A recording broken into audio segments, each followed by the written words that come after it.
William Victor Roth was Delaware's 47th senator, and he served from 1971 to 2001. He was the first Delaware senator to serve 5 full terms. Of Delaware's 52 senators, 15 of them were born outside of Delaware. Roth is the record holder for being born farthest away. He was from Great Falls, Montana, and grew up in Helena. He went to college at Montana State, then graduated from the University of Oregon in 1943. After a brief detour serving in the Army during World War II, Roth continued his education, ultimately graduating from Harvard Law School in 1949. He moved to California to open a law practice, but after a few years, he finally moved to Delaware to take a job as a corporate lawyer for the Hercules Corporation. By this point, Roth had developed an interest in politics. He had lost an extremely close election for lieutenant governor back in 1960.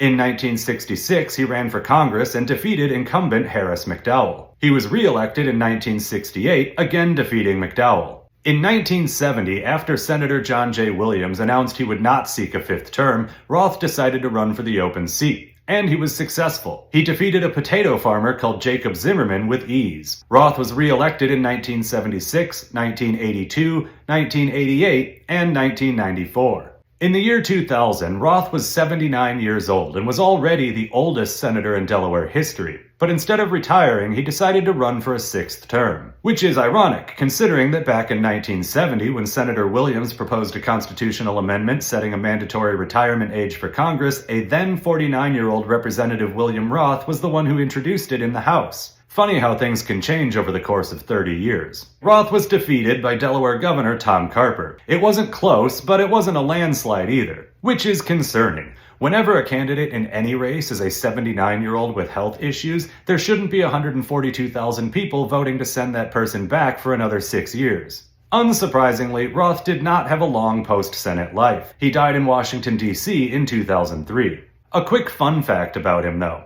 He was a big economy and finances guy, tax policy and such. In 1989, Roth, along with Oregon Senator Bob Packwood, wrote and proposed legislation that eventually led to the creation of a type of retirement savings account called the Roth IRA. Later, a new type of 401k was created, and it too was named after Roth. I would try and explain these a little bit better, but I'm a millennial, so the idea of a retirement savings account, or hell, even retirement at all, is a foreign concept to me, and I'll never understand it. And a final side note, you may be asking yourself why the Roth IRA was named after Bill Roth, but not also Bob Packwood, the guy who co-authored the original legislation. Well, let's just say that at the time that they named it, Bob Packwood had just resigned for less than pleasant reasons.